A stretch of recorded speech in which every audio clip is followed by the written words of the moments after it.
Shido Podcast, le podcast indispensable pour tous les dirigeants, managers et consultants en quête d'astuces et de bonnes pratiques digitales pour simplifier leur quotidien pro et perso. Ce programme est disponible sur l'ensemble des plateformes de diffusion de podcasts.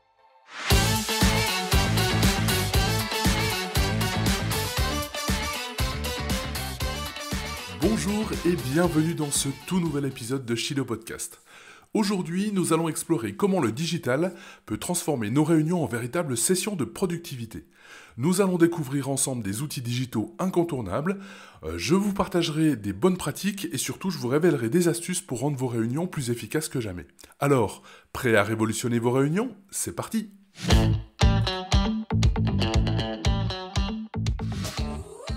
Dans cet épisode, je ne vais pas faire l'état des outils numériques pour faire des réunions à distance, car je l'ai déjà traité dans l'épisode 3 qui s'intitulait « Visio, maîtriser les outils, les pratiques et les astuces pour des réunions inoubliables ». Je vous invite donc à l'écouter pour y découvrir les plateformes de visioconférence les plus performantes et comment choisir celle qui correspond le mieux à vos besoins. Je vous donne également les règles d'or pour une visio sans accroc, de la préparation de votre équipement à la gestion des distractions. Mais pour l'heure, voici les outils que vous pouvez utiliser pour enrichir vos réunions. Le premier, et celui que j'utilise quasi quotidiennement, c'est Klaxoon. Klaxoon, ça s'écrit K-L-A-X-O-O-N. C'est une société française qui a développé tout un écosystème autour de la collaboration. On y travaille sur ce qu'on appelle des boards, des tableaux, qui permettent en fait de pouvoir échanger avec des post-it, avec des images, avec des dessins, avec des vidéos. On peut vraiment y mettre tout ce qu'on a envie, tout ce qui nous passe par la tête dans ces différents tableaux. Klaxoon a pour avantage une vraie interaction de tous les participants.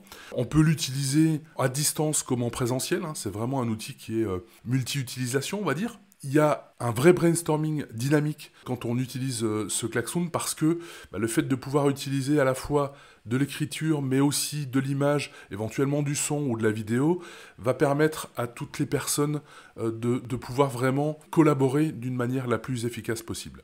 Au niveau inconvénient, il y a des petits inconvénients, comme tous les outils. Il faut un abonnement payant si on veut vraiment débloquer toutes les fonctionnalités et avoir un maximum, ou du moins un nombre de boards illimité, nombre de tableaux illimité. Et puis ça nécessite quand même une formation, ou du moins un apprentissage pour les fonctionnalités avancées. On peut faire énormément de choses avec Klaxoon. Un autre outil qui est pas mal et qui est alors un peu plus restreint dans les fonctionnalités, c'est Asana, avec plutôt une connotation gestion de projet, un peu comme Trello. On a déjà évoqué Trello dans les différentes émissions auparavant. On va pouvoir faire de la gestion de projets efficaces, on va pouvoir faire du suivi de tâches. C'est très intuitif, c'est très visuel. L'inconvénient, que ce soit Asana ou Trello, c'est que ça peut être un petit peu complexe sur Asana pour les nouveaux utilisateurs. Pour Trello, là pour le coup, si on veut faire des projets vraiment complexes, avec beaucoup d'intervenants, avec beaucoup d'informations, là ça peut être un peu limité. Et puis j'y vois aussi un autre inconvénient sur Trello, c'est qu'on ne peut pas gérer comme dans un Gantt, on ne peut pas gérer les tâches avec les différentes relations entre les tâches et les interdépendances entre les tâches. Autre outil qui est vraiment sympa aussi à utiliser, un peu dans le type de Klaxoon, c'est Miro, ça s'écrit M-I-R-O. C'est un tableau blanc interactif, donc on va pouvoir vraiment faire une collaboration visuelle. Pareil, on va pouvoir y utiliser beaucoup d'outils différents, donc c'est pas mal. Je trouve quand même qu'il faut une certaine maîtrise pour pouvoir vraiment l'utiliser de manière optimale et c'est pas toujours évident pour quelqu'un qui arrive sur un tableau Miro de pouvoir l'utiliser très rapidement quand il est en réunion. S'il n'a jamais utilisé Miro, c'est pas toujours évident. Voilà. On a aussi bien évidemment Microsoft Teams, donc tout l'environnement Teams, tout l'environnement Microsoft. C'est très convivial. On va pouvoir utiliser plein d'outils, que ce soit des tableaux blancs, alors qui ne sont pas aussi évolués que Klaxoon bien évidemment, mais on va quand même pouvoir faire des choses avec. C'est peut-être un peu lourd Microsoft Teams pour des petites structures, il vaut mieux utiliser par exemple Klaxoon ou Trello, je trouve que c'est plus efficace.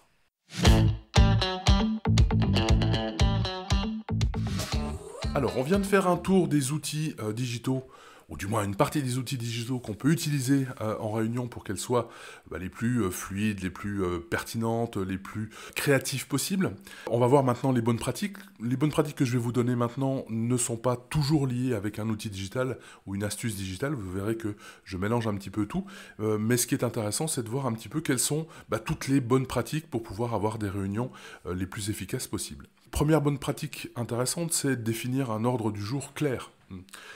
Je vois plein de réunions qui sont organisées et il n'y a pas d'ordre du jour, ou du moins pas d'ordre du jour clair et précis.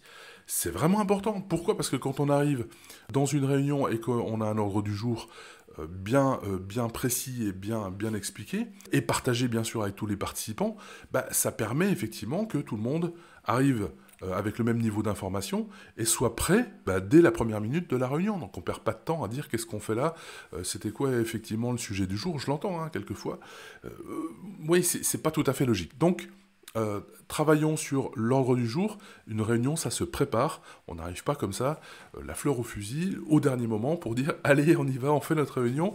De quoi on doit parler ? Ah oui, c'est vrai, c'est peut-être tel ou tel sujet. » Non, c'est pas précis et on n'est pas productif. Cet ordre du jour, vous pouvez l'écrire sur un document partagé, partagé par tous, par exemple un Google Docs ou un Word partagé, ce qui permettra aussi, avant d'aller en réunion, de lire déjà ce qu'il y a sur l'ordre du jour et éventuellement de préparer son intervention dans la réunion. Ce qui permet d'amener ma deuxième bonne pratique, qui est limiter le temps de réunion. Parce que si tout le monde est bien dans le bon timing et a bien préparé sa réunion, on va pouvoir faire des réunions qui durent maxi en présentiel 45 minutes.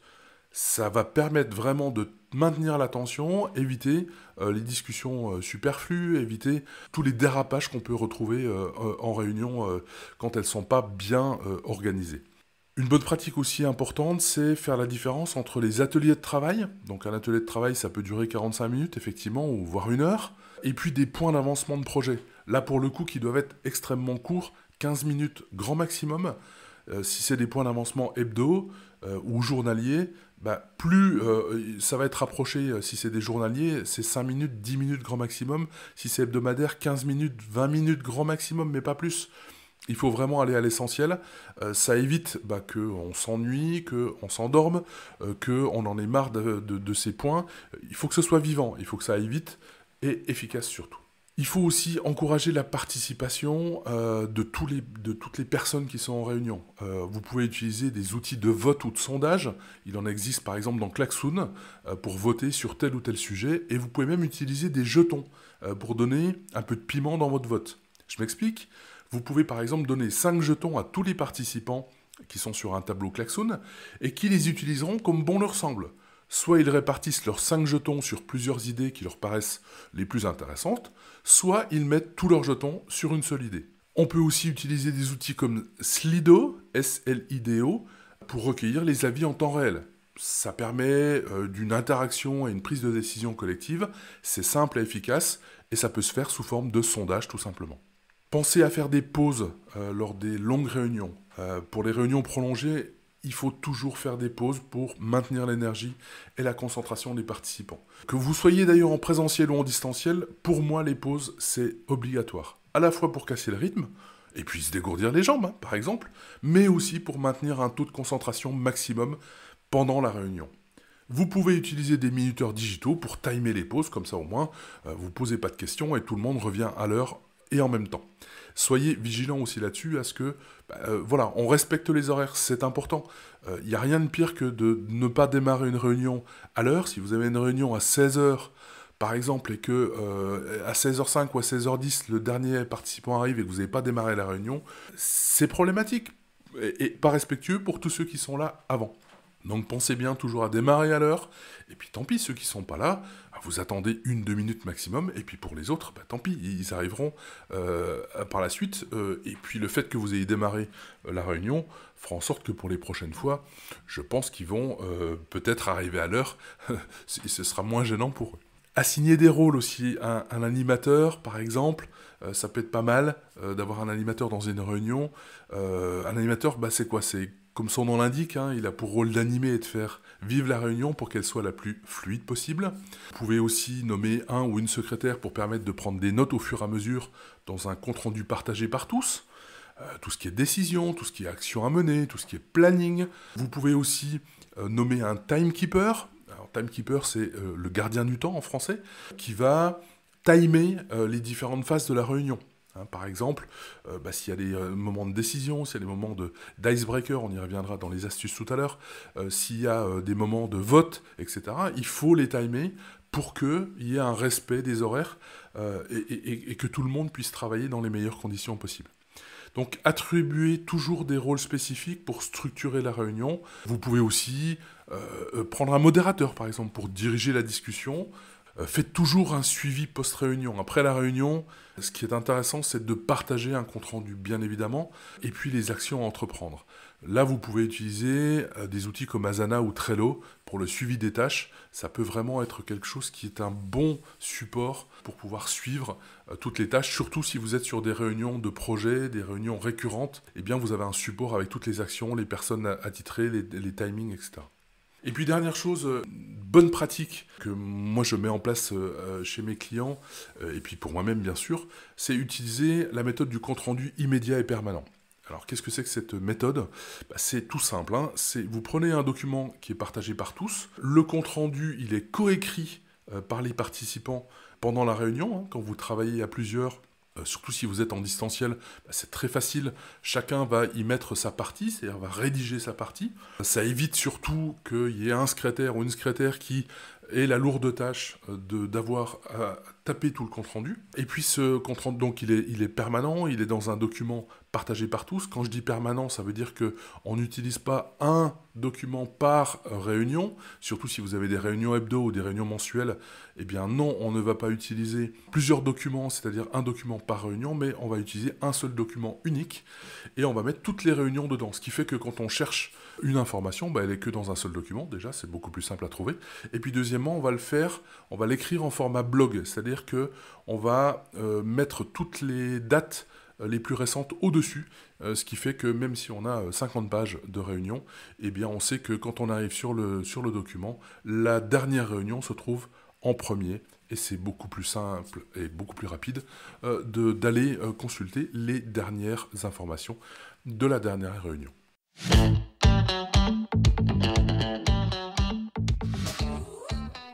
Maintenant que nous avons vu les bonnes pratiques, nous allons voir les astuces. Alors, je vais vous donner quelques petites astuces, vous allez voir, qui sont sympathiques à utiliser. Il y en a probablement certaines que vous connaissez, et puis d'autres, j'espère que vous allez apprendre. Alors, la première, c'est utiliser des icebreakers. Ah, qu'est-ce que c'est qu'un icebreaker ? Comme son nom ne l'indique pas, ou du moins l'indique en français, ça s'appelle briser la glace. Donc ça permet effectivement de pouvoir démarrer une réunion, surtout quand vous êtes avec des gens que vous ne connaissez pas. Ça peut être des clients, ça peut être des fournisseurs, des partenaires, etc. C'est intéressant de pouvoir briser la glace. Donc il y a plein de façons d'utiliser ce genre d'outils. Il suffit d'aller voir un petit peu sur Internet et de taper icebreaker, vous allez en trouver plein. Moi j'en utilise souvent avec des images. Voilà, on va pouvoir par exemple s'identifier, c'est une sorte de météo par exemple, comment je me sens là maintenant tout de suite, et bien en regardant différentes images que je pourrais proposer, par exemple des moyens de transport, ça peut être avion, ça peut être voiture, ça peut être train, ça peut être un balai de sorcière par exemple, ça permet à chacun, voilà, d'une manière un peu humoristique de se dire « Ah bah moi je me sens aujourd'hui à fond, donc je prends la voiture de course et j'explique pourquoi, etc. » Voilà, on va casser la glace. Briser la glace. Vous pouvez aussi intégrer des éléments ludiques. Par exemple, vous pouvez utiliser des jeux pour dynamiser les réunions et encourager la participation. Ça casse le rythme, ça fait une façon de voir les choses un peu différente. Et puis, ça peut être intéressant pour des gens qui aiment bien, par exemple, s'amuser ou qui aiment bien le jeu, le côté ludique, de pouvoir s'éclater aussi en réunion. Parce que le but du jeu, c'est aussi de s'éclater en réunion et d'en ressortir heureux d'avoir passé un bon moment plutôt que d'avoir vraiment passé une réunion qui était ennuyante au possible.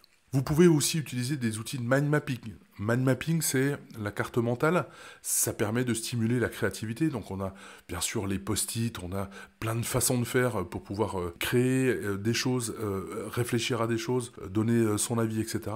Le mind mapping peut être intéressant pour organiser les idées, par exemple, d'une manière très visuelle. Une chose que vous pouvez faire aussi quand vous êtes en hybride, c'est-à-dire à distance et en présentiel, c'est d'enregistrer les réunions. pour pouvoir permettre aux absents de les revoir et puis de s'en servir pour travailler, pour donner leur avis, pour voir les décisions qui ont été prises, pour voir les discussions qu'il y a pu y avoir pendant cette réunion. Utilisez aussi des modèles prédéfinis pour l'ordre du jour. Ça vous permet de gagner du temps, d'assurer une structure cohérente. S'il y a des points qui sont par exemple récurrents, on évite d'en oublier, parce que souvent c'est ça le problème. Si vous n'avez pas une structure bien prédéfinie de l'ordre du jour, encore une fois pour des réunions qui sont récurrentes, eh bien vous pouvez en oublier, donc c'est mieux d'avoir ce genre de modèle prédéfini.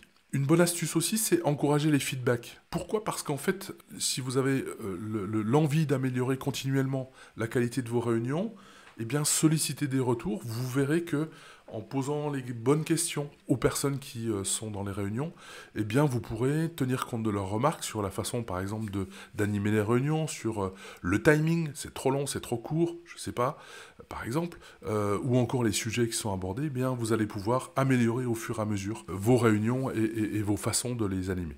Encouragez aussi diverses formes d'expression, c'est-à-dire que il ne faut pas rester uniquement dans la parole, il faut utiliser les images, utiliser des dessins, utiliser des post-it, utiliser de la vidéo, utiliser de la musique, pourquoi pas. Vous pouvez vraiment utiliser plein de formes d'expression qui vont permettre de rythmer, encore une fois, vos réunions. Vérifiez aussi que chaque personne qui était invitée à la réunion soit bien à sa place. Je m'explique. Souvent, je vois des personnes qui sont là en réunion alors qu'elles n'ont rien à apporter à la réunion, elles n'ont pas de choses à retirer non plus de cette réunion. Donc, libérez ces personnes-là, libérez du temps pour ces personnes et vous gagnerez franchement en efficacité. Profitez enfin de ce moment de réunion comme un lieu d'apprentissage ou un forum pour pouvoir échanger, par exemple, des bonnes pratiques ou des expertises. Ça mettra en avant les participants qui vont partager leur expertise et ça permettra aux autres d'apprendre des choses d'une manière la plus simple possible avec le plus de pédagogie possible. Donc ça, c'est vraiment intéressant de casser aussi encore une fois le rythme et prévoir un moment pour que chacun, à tour de rôle, à chaque réunion, une personne par exemple présente une bonne pratique qu'il a dans son service ou bien une expertise tout simplement de son métier.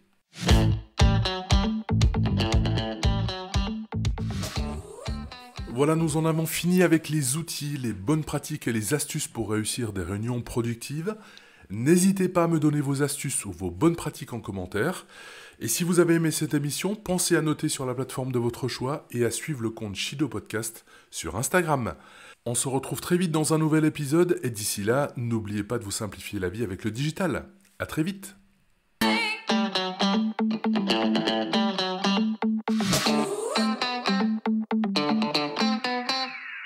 Merci d'avoir écouté Shido Podcast. On se retrouve dans un prochain épisode pour des tips, des astuces et des outils digitaux qui vous permettront de gagner du temps et de l'efficacité dans votre vie pro et perso. D'ici là, n'oubliez pas de vous simplifier la vie avec le digital. À très vite.